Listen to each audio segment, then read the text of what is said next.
Leadership is the capacity to translate vision into reality. And that's a quote from Warren G. Bellis. And it's a great privilege for me to be sitting right in front of the CEO of YWCA, the person of Michèle Nadeau. How are you doing today? I'm very well. Thank you for having me. Thank you so much for the privilege given to me to be sitting right in front of you, to be having this chat with you. It's a privilege for me as well. Thank you. Oh, great. Okay, so can you tell us your journey becoming the CEO of YWCA? Well, my journey, I never really envisioned myself as a leader, to tell the truth, not of this organization anyways. I was very content with the work that I was doing. At the time, I was the director of programs and services. I loved my work. I was interacting well with my clients and the community. And I never really thought that I would be the leader, but the previous leader was on her way out and she literally talked me into giving this a try. So I did, and I loved it so much that I decided to apply for the position. And 6 years ago, I was the chosen candidate. And it's been a privilege ever since to lead this wonderful organization that's part of a global movement. So yeah, truly a privilege to be in this role. So what inspired you to take on the leadership role, especially with a group focused on women and gender diversity? I was already working at YWCA for 8 years when I took on this leadership role. So I knew the movement very well. So we are part of a nationwide movement. So there's 29 organizations across Canada and also globally. We're in 120 countries around the world. And I was already in love with that movement of bringing these forces together and doing advocacy together and transforming that into programs and services for our communities, especially for women and gender diverse folks. So that was the inspiration, that when we unite our voices, we can really create amazing changes in our community. And how has study psychology helped shape the way you lead and support the community? So I believe that my studies in psychology have really helped me to use a person-centered approach in my leadership, but also how I approach my community. So really taking time to listen to the people that are in front of me, whether it's clients, community members, or my teammates, and really understanding that people present in different ways for different reasons, and to really lead with empathy. So I believe that my studies in psychology were a great gift to the path that I've traveled that led me to being this leader. You enjoy coaching others. Can you share a time when you helped someone reach their goals? And how did that experience make you feel? So yeah, it's always a privilege to see somebody transform, right? To be able to be part of their journey. So recently we had a transition in leadership for our early learning center. So the previous leader left and we needed to find another leader. And there was this particular educator that presented with a lot of those skills. So started some coaching sessions and really letting her understand and believe that she did have those skills because she didn't see them in herself at first. So really mirroring that back to her and being like her biggest fan, if you will, and coaching her and cheering her on. And also for her to understand that it's okay if she's not perfect because we're all works in progress and together we're going to achieve great results. And she has truly transformed. I mean, it's been almost a year she's just been in that leadership role. And she is just amazing. And she's also acquired great respect from her teammates. So for me, it's a true privilege to see that transformation. That's great. Mentoring people makes them feel comfortable in their role. And that's the way to get the next generation working. Absolutely. Great. And I'll move to my next question now. During your time at YWCA Moncton, what big challenges have you faced and how did you solve them? So I'd say the biggest challenge that we face, I can think of two. One is around making sure that we have enough revenue to sustain our operations and also offer the services that our community needs. So really thinking of how can we diversify our revenue, because most of our revenue come from projects. So meaning we write for grants and we get funding for projects, but they have a start date and an end date. And the sad reality about that is that once the end date is there, it can mean that we lose some teammates, but it also means that we lose services for the community. And it also means that we have to do that process again, so of writing grants over and over again. So it's very time consuming, but it's how we do most of our work. But when we're able to diversify our revenue, so for example, if we're able to have more fundraising events or folks make more donations, that helps us grow more revenue, so we can offer more services. We also do something called social enterprises. So it's kind of like a business, but the difference is that all the revenues come to the organization. And in turn, we transform that into more programs and services for the community. So we've put a big effort on overcoming that challenge. It's a work in progress. But already in the past year, I would say that we do see a shift towards being able to diversify our revenue more. The other challenge has been around retention and recruitment and retention of qualified staff. Very often the not-for-profit world will pay less than maybe the corporate or government jobs. And that's a reality that we're constantly faced with. And because of that, we have to think of other ways that we can compensate our staff, our teammates, because the work that they do, for me, is equally important as any other sector, and it needs to be compensated as such. The sad thing is, again, the revenues are not where we want them to be, so it's really hard to compensate or have competitive wages. So we look to our HR practices to see what packages we can offer, like more vacation, more benefits, do things like fund committees, different things to really engage staff so they feel like a connection to the organization. And that's been very good for us because we've been able to retain some exceptional staff. And I have to name that a lot of that has to do with our specific intention on hiring folks that are newcomers and from different parts of the world. Very often the thing is that maybe their education, their experience is not recognized in their field, but they have so many skills that can contribute to our organization or another organization and to the community at large. So a lot of them have joined. We're almost at 50% diversity right now. And a lot of them have joined our organization and offer so many skills to not only organization, but the community at large. And I have to say that that has increased the quality over all of our services, which again makes us better equipped to serve our community. And we can serve our community right now in 16 different languages. So that's how we've overcome those challenges. But I would say that there's always challenges in the not-for-profit sector, and it's thinking of other creative solutions to really address those problems. Oh, great. 16 different languages. That's a good job. That's amazing. One good thing about staffing and workforce is when people are comfortable and when people feel so appreciated and happy, they're going to do more and they're going to... So true. So true. You're doing a very good job. Oh, thank you. Great. So you brought back our program at YWCA Moncton. What changes did you make and what results have you seen?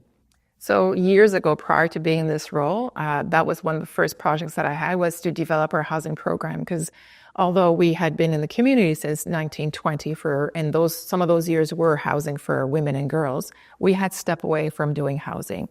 And coming back into the sector and introducing this housing program, it was very obvious that programs specifically to women and gender diverse folks, like that lens to really represent their needs, was lacking.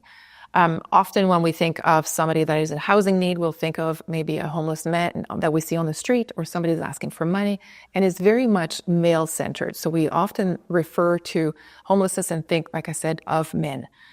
But there's more and more women that are homeless, so that became apparent when I was doing the program, and also the fact that women's homelessness is very much hidden, meaning that we don't see as many women on the streets, but it doesn't mean that they're not homeless. They will typically do what we call couch surfing and find solutions to find a temporary home, but it's still not a home. So a lot of those efforts was understanding the need in the community and then responding to them. We have one shelter in the Greater Moncton area that's for women that are leaving gender-based violence situations or relationships. And after they've left the shelter, finding housing was often difficult. So that's where we focused at first, was to accompany these people to their new journey, their new path, because they were leaving a relationship, had to find a new normal, if you will. Some of them never had bank accounts. Some of them never even had gone grocery shopping. A lot of the things that we take for granted, they just had never done because of their particular situation. So guiding them through that process, accompanying them on that journey, that was very much where we started, and then finding them a home and then supporting them and like with home visits and connecting them to the resource that they needed. So that's what was beginning. And then that grew to understanding that housing for women and families was a big need in our community, because affordable housing units for a mom with children is really difficult. And then also understand that nowadays what demographics seems to be impacted the most or there's definitely a lot that are impacted to seniors. So senior women, we have stories of women that will say, for example, I was never rich all my life, but I could always make ends meet. And now I just received a letter from landlord. My rent is going up $400 a month. I can't afford that. So I can't believe that at my age. In this particular story, she was 71. She said, I can't believe at 71, I'm going to be homeless for the first time. My children are away. They cannot take care of me. And I have no idea where I'm going to go. So understanding that those needs are changing. And for us, is how can we best respond to those needs and adjust to those needs? Wow. It's a big need in our community housing. Very big need, I can tell you. Great. I'll move to the next question now. Switching to a plant-based menu at YW Maggie's Heli Learning Center was a big step. So what made you choose this? And how has this helped the kids and the community? So that is one of my passions, plant-based food. So little side story, prior to accepting this role of leadership, I had considered doing something completely different out of the not-for-profit sector. And I had actually started to study, I did study holistic nutrition. And I thought I was going to work in that field.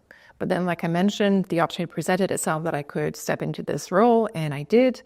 But I thought there's got to be a way that I can use my education. So I had been plant-based myself for many years, and a lot of people were asking me, how can I transition to plant-based, maybe one meal or completely? And I didn't feel equipped to do that. So I went to study, and I thought, I need to bring those studies back to my work because I'm very passionate about this.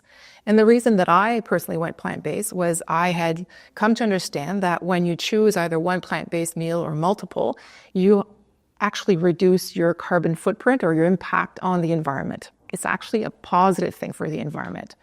So that was my motivation, because protecting the environment is really near and dear to my heart. So I decided to try the idea with our board and say, hey, what if we launched a plant-based menu at our early learning center? I knew that there weren't other centers in Atlantic Canada and very few across the country, but there's some in Europe. And I thought, if other centers can do it, we could do it too. So gradually I built the awareness. So a lot of education around this is why we're doing it. It's just about the environment. And it's really one thing that we can do out of many to protect the environment, but why not, right? And it's also going to teach the children about it's cool to eat vegetables. They can actually taste really good, right? And they're good for your body.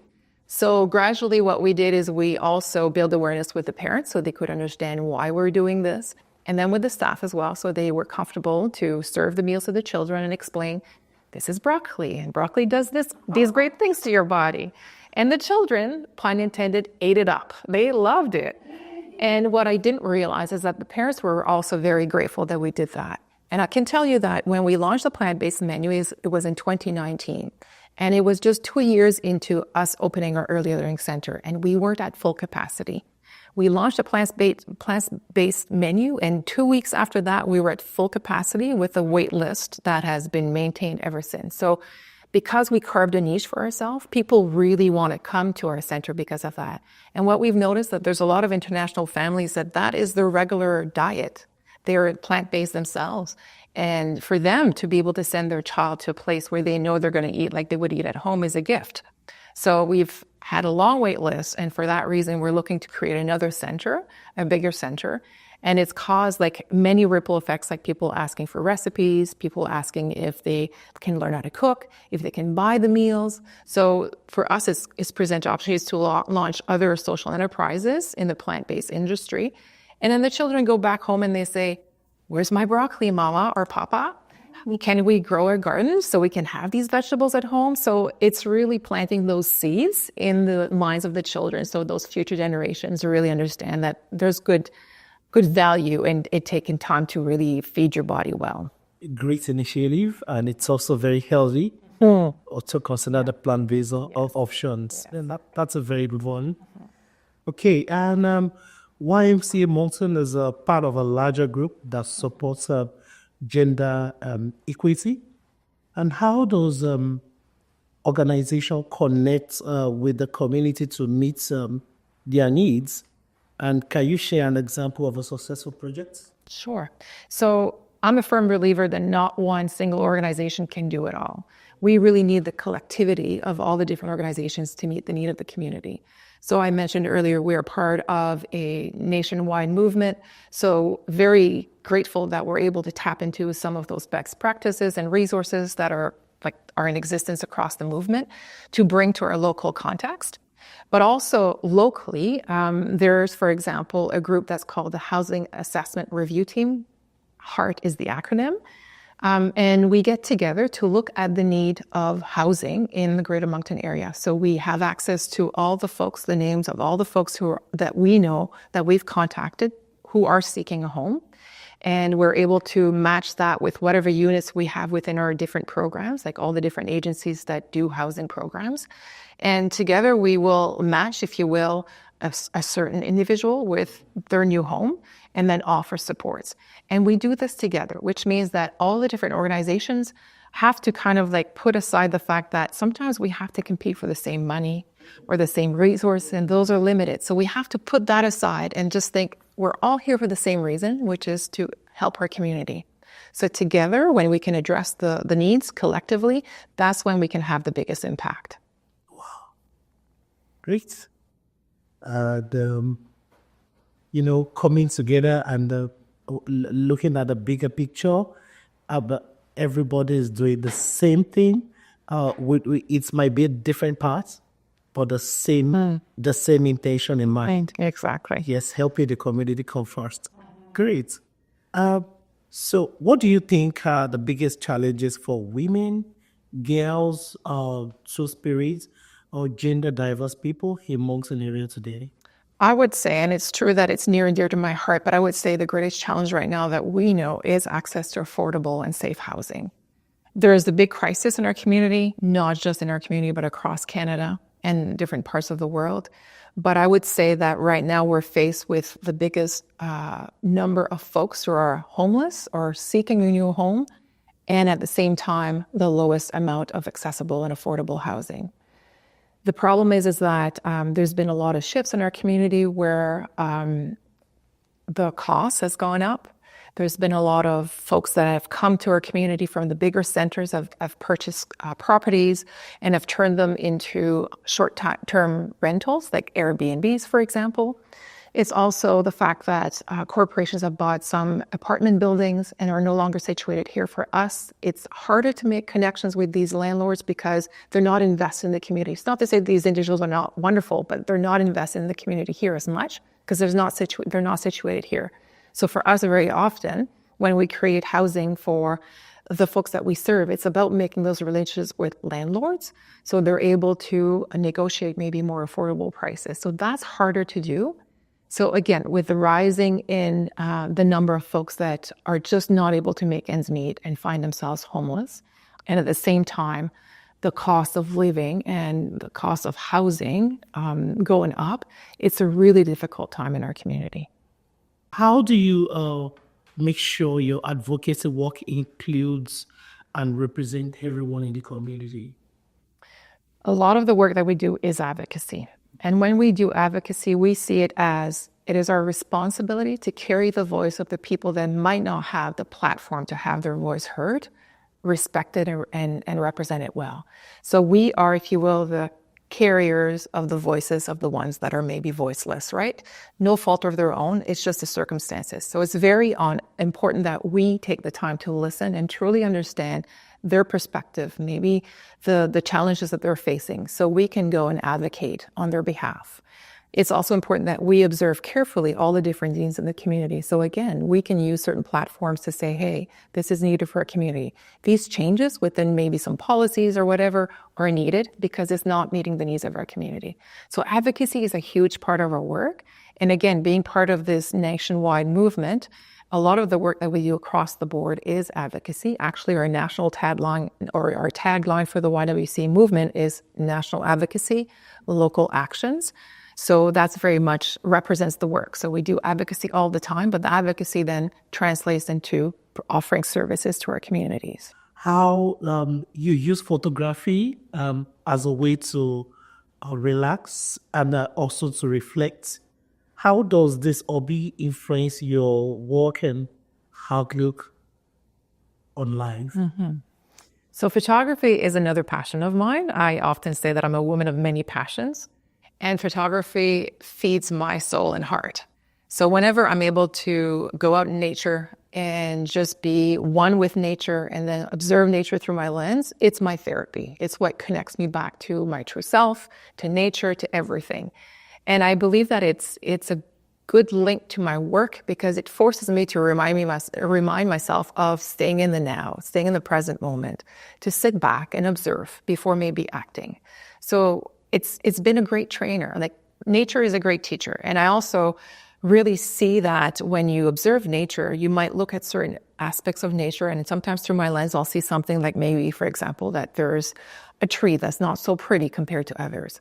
But then when you step back and you look at the big picture, everything's perfect. Everything is just as it should be.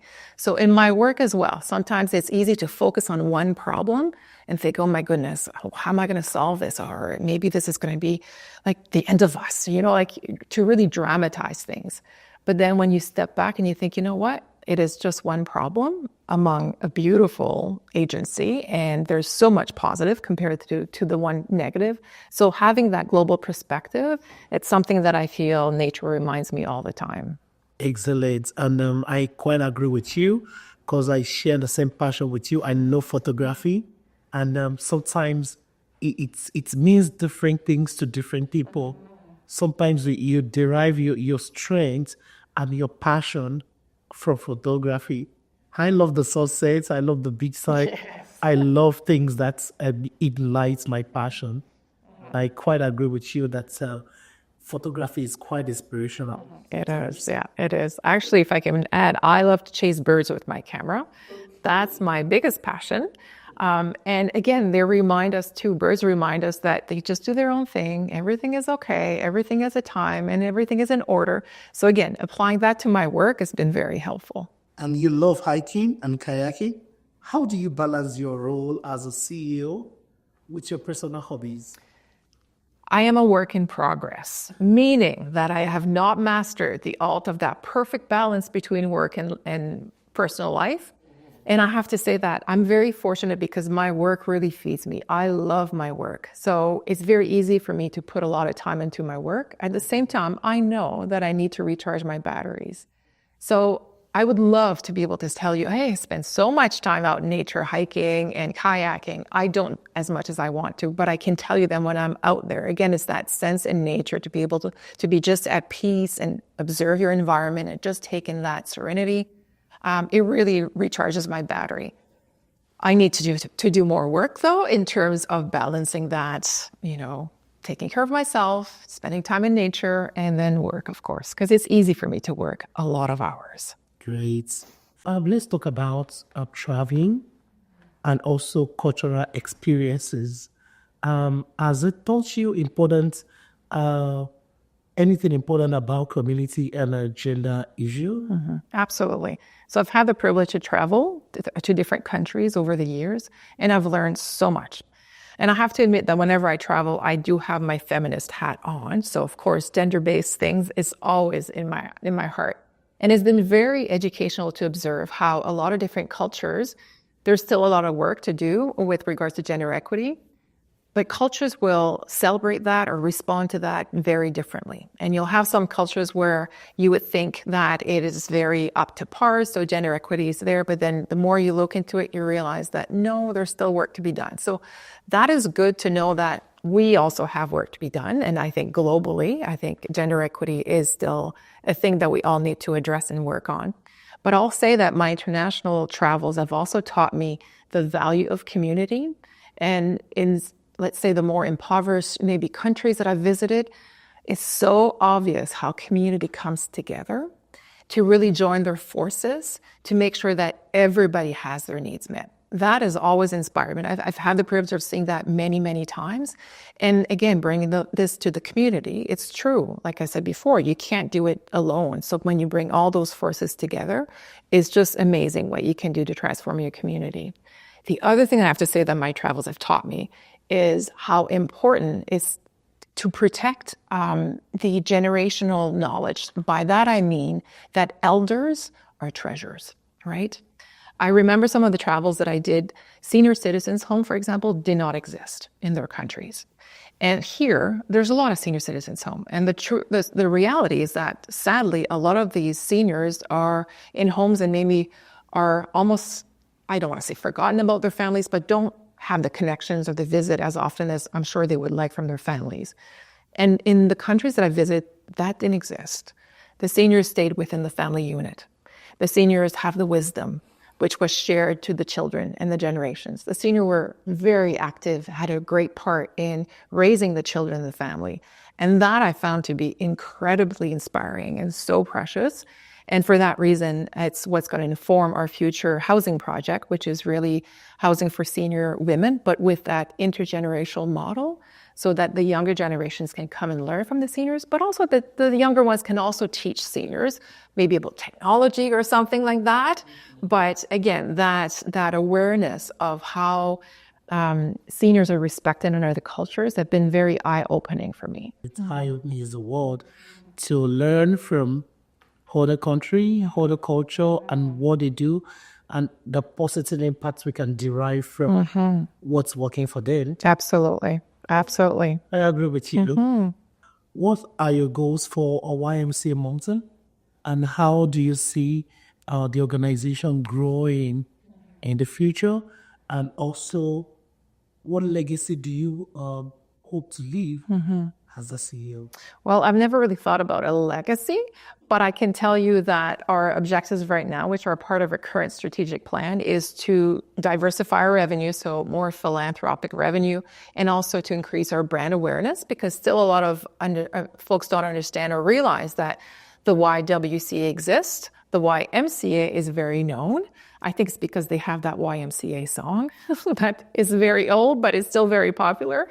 But in all seriousness, though, we still need to increase the visibility of our brand. So we do a lot of work, again, in bringing people in so they can understand the work that we do, bringing people for tours, giving presentations in the community, and just, again, raising our profile, presence on social media, all of those things. So that is one of our biggest goals right now, because we do need help from different folks to make sure that we are sustainable for many years to come. And the other thing that's in our strat plan is launching a social enterprise. So we recently just launched another social enterprise that's called Le Veg Catering. It's plant-based catering, and it's also takeaway meals. So this allows us to diversify our revenue. So again, the profits from this agency or this enterprise is going to come back to the agency to create more programs and services. And the last focus is really on being able to create housing for seniors, like I mentioned, and opening a new early learning center that's going to be very forest focused, meaning is like a forest early learning center, meaning that the classrooms are indoors and outdoors. And again, children are exposed to nature and understand that better. And we also want to bring an Indigenous lens to that. So those teachings, again, that wisdom to be shared with the children and passed on. We are dreaming about having a lot of land so we can have gardens and continue to do the same things that we do now, which is composting, collecting rainwater, hydroponics. And it's always about teaching the children about these different practices as well, so it can carry on for multiple generations to come. You led both YWCA and Big Brothers, Big Sisters of Greater Moncton. How do these two organizations work together to help the community?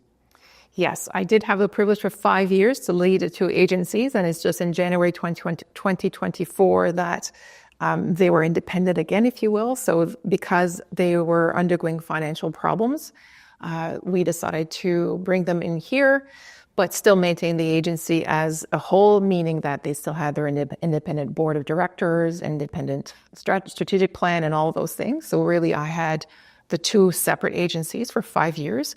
And the goal was just to grow the financials, and so they were sustainable. Also expand the team, because they were down to just a team of 2, and to grow the leadership, because it was very apparent that one of the long-standing staff of that agency, of Big Brothers Big Sisters, had a lot of those skills and qualities. They were just building that confidence a little bit, so we did that. And now, like I said, they are separate, but they're still in our building, which is fantastic, because this agency offers amazing services for our community. And we're able to partner either when we do funding applications, so we apply for grants, we can come together to offer youth programs.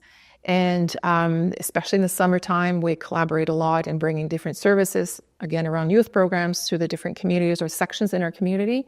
And it's really a great exchange to have both agencies here because, for example, Big Sisters might be working with a family that is at risk of eviction or losing the home, and then they can talk to our housing team, and so on and so forth. So there's a natural exchange. And again, it just goes to reinforce that not one agency can do all the work in the community, that it's really when we come together and collaborate that we can have an impact. Amazing. Collaboration is the word. It's the only way to achieve a long-serving community like this that has so many needs. Yeah, absolutely. Excellent. And this is going to be my last question to you. What advice would you give young women and gender diverse individuals who wants to become leaders in their community, people that wants to impact and lead positively? I would say just do it. I believe that everybody's a leader in their own regard, in their own circles, whether it's a visible leadership role or in their families. Everybody at one time is a leader. So we all have it in us. And I would also say, get a mentor or a coach, because to be able to guide along that journey, it's been priceless for me. I've had a coach for many, many years, and that's very important to me, to have that safe person that you can bounce ideas off, and this person can give you feedback and reflect certain things on you that you might not see otherwise. So I would say, get a coach, get a mentor. I would also say, connect yourself with other leaders, right? Associate with other leaders, because you're going to learn, you're going to be inspired from these other leaders as well. And I would say, don't aim for perfection. Aim for doing your best. We're all a work in progress, I believe. So to be at peace with that as long as you're consistent, you do your work, and it comes from the heart, that you're going to have an impact, right? So that's what I would say, but I definitely believe that everybody can be a leader.